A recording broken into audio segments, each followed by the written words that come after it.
I want to talk about a specific kind of tiredness. It's not the tiredness from a long day. It's the tiredness that comes after you've given everything you have, and you're left standing there, wondering why you feel so empty. If you are the friend who always listens, the family member who always organizes, the partner who anticipates every need, this might be for you. Because sometimes we give not from overflow, but from a quiet, hidden hunger. Let me tell you a story about Maya. Maya was the anchor in her friend group. She remembered every birthday, was the first with a comforting text when someone was down, and always offered to help, moving apartments, proofreading resumes, you name it. Her calendar was filled with reminders for other people's lives. To everyone else, she was warmth itself. But alone, in her car, after dropping off a meal for a sick friend, she'd feel it, this hollow hum, a stillness that felt less like peace and more like a void. She'd think, I've done everything right. Why do I feel so alone? This isn't about ordinary kindness. This is about overgiving. And at its core, it's a psychology of self-abandonment. It's a pattern where we silently outsource our sense of worth. We send it out into the world, making it dependent on other people's reactions, their gratitude, their relief, their happiness. We become architects for others while living in a temporary shelter ourselves. So where does this start? Often it's an early learned lesson.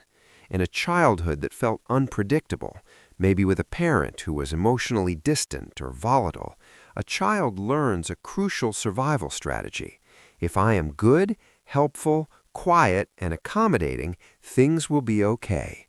I will be safe. I will be loved. The giving isn't just giving. It's a transaction, a silent bargain with the universe. If I pour myself out for you, you will not leave me. You will finally see me. The giving becomes a language, the only one they feel fluent in. They stop speaking the language of I need, because that felt unsafe. They become masters of what do you need? And here is the painful paradox. The overgiver builds their entire identity on being reliable, selfless, needed. But in doing so, they teach everyone around them how to treat them as a source, not a person. They become a lighthouse, steady, guiding, always shining for others. But no one thinks to ask if the lighthouse itself is cold, or lonely, or needs maintenance. They've trained the world to see their strength and to miss their fragility entirely. So the emptiness arrives. It's the gap between the self you perform, the capable, endless giver, and the self you haven't yet met, the one with its own desires and fears. It's the emotional equivalent of living in the foyer of your own house, constantly handing coats to guests, but never going inside to sit by your own fire. If this resonates, please know this. Your capacity to give is beautiful. It is not the enemy. The problem is the compulsion behind it, the quiet fear that if you stop, the music will stop, the connections will vanish, and you will be nothing. Healing begins not with learning to take, but with learning to stay with yourself in a quiet room for 5 minutes without reaching for your phone to check on someone else, to stay with a friend's problem and notice the urge to fix it, and instead just say, that sounds so hard, I'm here. To stay with your own minor need for rest, for a walk, for saying no, and treat it with the same reverence you'd treat anyone else's. Start small. It will feel like speaking a foreign language. Before you say yes automatically, insert a pause, a breath. In that space, ask a different question. Not, what do they need from me, but what is true for me right now? The answer might be, I'm tired. That's enough.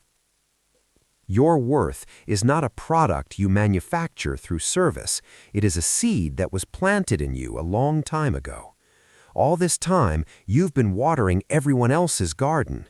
The emptiness is just that seed, waiting.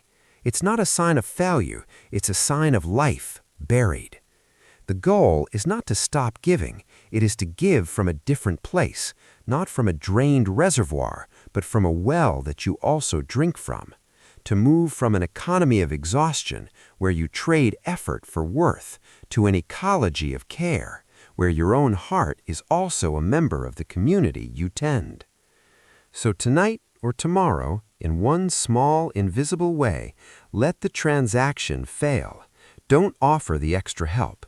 Don't send the checking in text. Sit with the awkward silence in the conversation. Feel the anxiety that comes up, that old fear that says, if I don't perform, I will disappear. And then watch. You won't disappear. You'll just finally meet yourself. And that emptiness, it might just begin to feel less like a void and more like space. Space where something new and truly your own can finally begin to grow.